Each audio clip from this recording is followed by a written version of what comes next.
I'm sure that there is in some point in your life that you have felt that some situation that has come all of a sudden, that you have not been prepared with. No. Like, for example, very much it happens in the school or in your college, that suddenly there's a surprise test and you're not prepared for it. Or suddenly there's an exam that you just did not realize you were not prepared for. It takes you by surprise. Or even there is a situation within your family, sometimes you are called to take up a role. You feel you are not the one. Or for example, in your sports team, sometimes the coach says, okay, come on, your friends tell you are the captain for today. You feel, no, I'm not capable. Or even in other family situations, somebody passes away and a young mother has to take responsibility of the family. Such situations arise. They take you by surprise. And sometimes you wonder, is it possible for me to do these things? And my dear sisters and brothers, this is something that happens today in today's gospel. These were everyday people, these 72 disciples, these 12 apostles that were there, that Jesus called, were everyday people. And suddenly, they find that Jesus is calling them. And they ask, why me? And yet, they go on.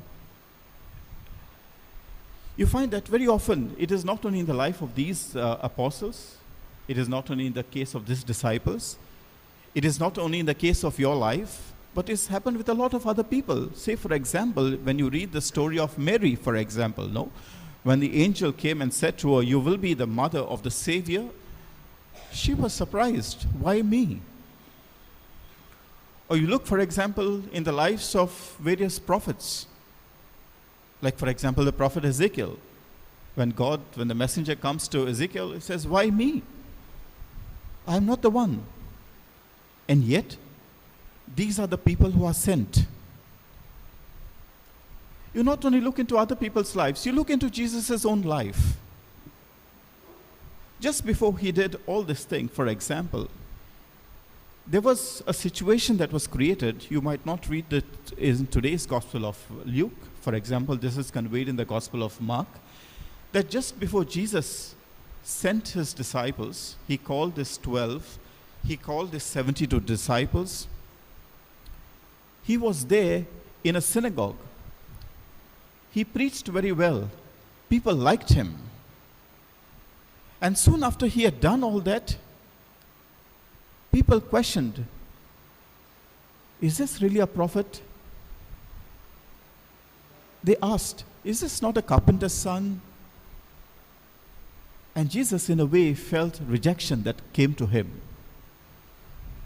People tried to say to Jesus that he was not the one, he was not the adequate prophet, he was not the adequate savior. People said to him, you are not the one. And yet, even though people said to him that he was not the one, God had chosen him as the one to reach out to others. The same thing happens today to today's apostles who are sent out. They must have not imagined that they would be the people that Jesus would send out. Who were they? Did they have any formal teaching? Did they have a lot of education? They were ordinary men and women.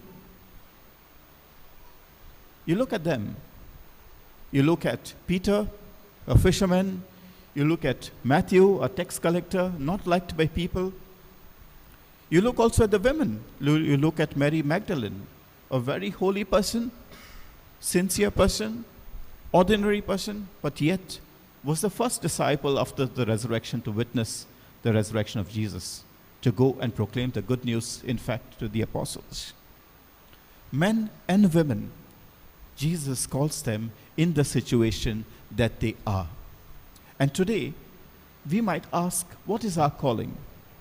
Today, Jesus invites each one of you. He invites me in the very situation that we are to go and be his disciples. And sometimes you might feel that life is not adequate. I am not prepared. It does not matter. In your very own situation, in whatever life that you are, God calls you here and now. There is this incident that happened. It's a very small incident. You might wonder why even I am trying to tell you this. This was about a girl, Maya and Sarah, for example. That Maya was a girl in this youth group and who was somewhat quiet, but was there. And there was this, all of a sudden, that once upon a time, that a girl, Sarah, joined the group. And what was very particular about Sarah was that she did not want to mingle in that group. She was rather quiet. She would come, she would sit down, listen to what was said, go home. You encounter such situations, right? In your group of friends. You encounter such situations in your classrooms. You encounter such situations in your places of work. You encounter such situations in places where you live, in your neighborhood. That there are some people who are there, who are very quiet. You don't know what is there with them. And here in this situation, Maya also says, it is not my duty to go out and reach out to Sarah. It is not my responsibility. I can go about my life peacefully. I am here part of this youth group. I can go about peacefully, being who I am. And yet, inside, deep inside, there is a nudge. There is some force that is trying to say to Maya, go and say something to her. Go and say something to her. And it is from this nudging, that some inner voice that says something to her, that she goes and says hello to Sarah. And Sarah opens out. Eventually, as they got talking, as they became friends, Maya got to know that Sarah was going on through her own problems, that her family was not proper, that her parents were getting separated, and she could not deal with that. But yet, in her loneliness, Sarah could find Maya. And here was a blossoming of a very beautiful friendship. This is something that happened. And here you can see over here, you might say, what is the story? But these are stories that you encounter in your daily lives. That here you encounter the story of Maya, who becomes a disciple. That she is like one of the 72 disciples that Jesus said, go and proclaim the kingdom of God. Say to them, peace be with you. Bring healing to people. And here you have Maya trying to bring healing to the soul of Sarah. My dear sisters and brothers, however small we might be, however young we might be, or however old we might be, we have this opportunity in our daily lives to be these disciples, to bring healing, to bring reconciliation. You might feel awkward. You might feel it is not my role. It is not my duty. And yet, God calls you to be friends, at least to be friends, at least to say a nice word and to bring healing. Is there somebody in your class? Is there somebody in your neighborhood that you feel requires you to speak with them? Or is there somebody that you are at the moment not speaking with, that God is saying to you, come on, go and bring healing. Be a voice of healing to that person. And you might be saying, no, it's not my fault. Why should I do this? I am not the one who hurt. She is the one. He is the one who said bad words to me first.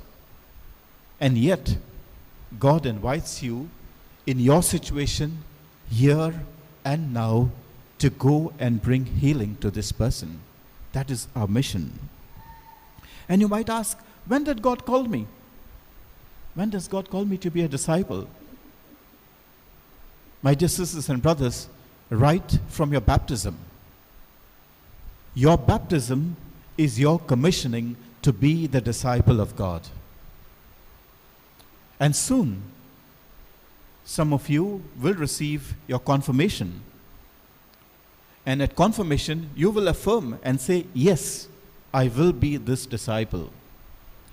Many of you have already received your sacrament of confirmation and have said, yes, we will be these disciples, that we will participate in this mission of Christ to be his disciples, to bring healing, not just physical healing, but healing of the soul, healing of the mind, healing through forgiveness, healing through kindness. And that is what God invites you to build, peace and reconciliation in this world.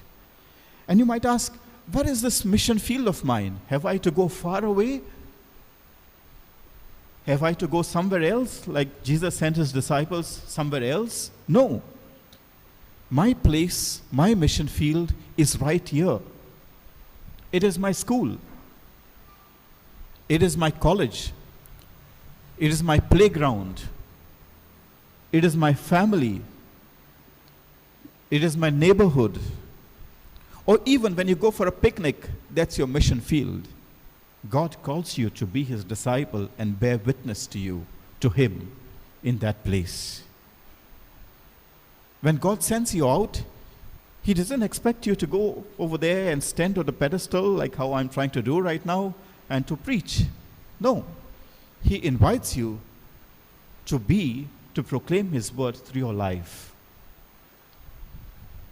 Through your life, may others recognize who Jesus is. And that is that he invites you to. Even as today, as Jesus says to his disciples, travel light. Don't carry much. What does that mean maybe for our times? Is that to leave our baggage behind. We might feel rejection. We might feel down.